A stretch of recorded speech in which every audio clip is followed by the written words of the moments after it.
இருந்தும்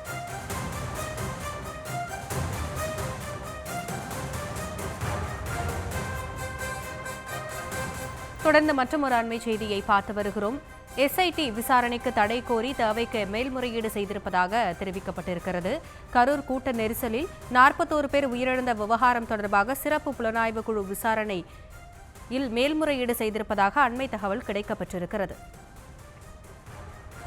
சிறப்பு புலனாய்வு குழு விசாரணைக்கு எதிராக தமிழக வெற்றிக் கழகம் சார்பில் மேல்முறையீடு செய்யப்பட்டிருக்கிறது.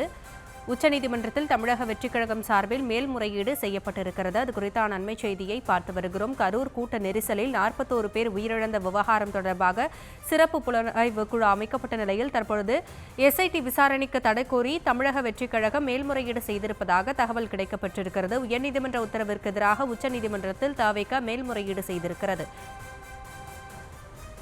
விவரங்களோடு இணைகிறார் நம்முடைய செய்தியாளர் மதியழகன். மதி, இது குறித்தான முழு விவரங்களை பதிவு செய்யலாம். கரூரில் தவிக கூட்ட நெரிசலில் சிக்கி 41 பேர் உயிரிழந்த நிலையில் அதாவது அனைத்து கட்சிகளுக்கும் பொருந்தக்கூடிய வகையில் விதிமுறைகளை வகுக்க கோரி சென்னை உயர்நீதிமன்றத்தில் மனு தாக்கல் செய்யப்பட்டிருந்தது. இந்த மனுவை விசாரித்த சென்னை உயர்நீதிமன்றம் தவிக மீது பல்வேறு விமர்சனங்களை முன்வைத்து இந்த விவகாரம் தொடர்பாக விசாரணை நடத்துவதற்காக வடக்கு மண்டல ஐஜி அஷ்ரா காரக் தலைமையிலான சிறப்பு புலனாய்வு குழுவை அமைத்து உத்தரவிட்டிருந்தது. மேலும் அஷ்ரா காரக் தனக்கு தேவையான அதிகாரிகளை நியமித்துக் கொள்ளலாம் என்றும் உத்தரவிட்டிருந்தது. இந்த நிலையில் இந்த குழுவினர் விசாரணையை தொடங்கி நடத்தி வரக்கூடிய நிலையில் சிறப்பு விசாரணை குழுவினுடைய இந்த விசாரணைக்கு தடை விதிக்க கோரி தவிக சார்பில் உச்சநீதிமன்றத்தில் மேல் மனுவானது தாக்கல் செய்யப்பட்டிருக்கிறது. ஏனென்றால் சென்னை உயர்நீதிமன்ற தனி நீதிபதி பிறப்பித்த உத்தரவை எதிர்த்து நேரடியாக உச்சநீதிமன்றத்தில் இந்த மனு தாக்கல் செய்ய முடியும். அந்த வகையில் தான் தற்பொழுது தவிக சார்பில் மனுவானது தாக்கல் செய்யப்பட்டிருக்கிறது.